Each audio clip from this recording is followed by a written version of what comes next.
현재 중국에서는 모든 것을 포기한 채 그저 누워서 아무것도 하지 않는 탕핑주의가 유행하고 있습니다. 글자 그대로 바닥에 드러 눕는 것을 의미하는 탕핑은 중국의 젊은이들이 심한 빈부의 격차에 지쳐 자신들의 모든 욕망을 내려놓고 최소한의 돈으로 삶을 연명하기만 하는 현상인데요. 중국 정부는 아직 경제 성장이 한창인 단계에서 맞닥뜨린 상황이라 매우 심각하게 주의를 기울이고 있습니다. 지난 4월 중국의 한 블로그에 탕핑이 정의라는 글이 올라왔습니다. 작성자는 2년간 일하지 않고 놀기만 했어도 전혀 문제를 느끼지 못했다고 말하며 매월 200위안만으로 살아갈 수 있는 노하우를 공개하기도 했습니다. 내가 누워버리면 국가에서 나를 착취할 수 없다는 강한 문장을 동반한 게시글은 중국 젊은 세대들에게 뜨거운 반응을 불러일으켰는데요. 정규직 직장과 결혼, 육아, 집과 차 등 돈이 드는 세속적 삶에 탈피해 나만의 작은 평온을 누리자는 가치 철학을 가리켜 탕핑학이라는 신조어도 등장했으며 탕핑을 처음 주장한 글쓴이에게 탕핑 대사라 존칭하며 하나의 재미난 유행으로 자리 잡았습니다.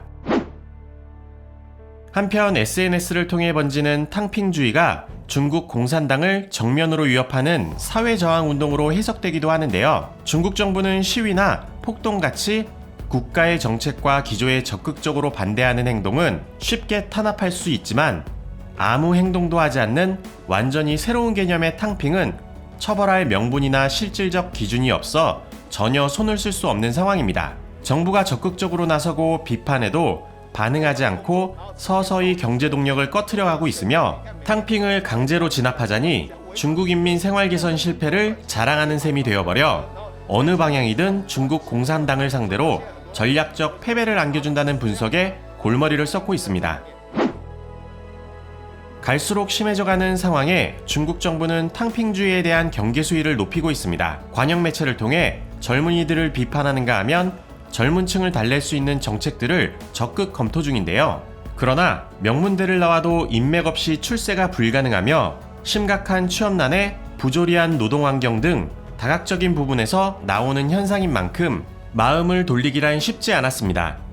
특히나 가난을 근본으로 나온 사상인 만큼 더 잃을 곳도 없는 탕핑족의 태도는 더욱 강경했는데요. 3개월을 직장에 나가지 않으면 공산당의 힘이 모두 소모되고 반년을 일하지 않으면 새로운 중국을 맞이할 수 있다는 구호를 내세우며 더욱 매섭게 확산되고 있는 추세라 합니다. 우리나라의 M4 세대, 일본의 사토리 세대, 서양의 니트족까지 서로 이름은 다르지만 비슷한 사회 현상들이 현재 세계 곳곳에서 일어나고 있는데요. 경제 불균형으로 인한 박탈감과 허무함, 좌절과 무기력함에 짓눌린 젊은 세대들에게 다시 희망을 심어줄 수 있는 방법은 없을까요?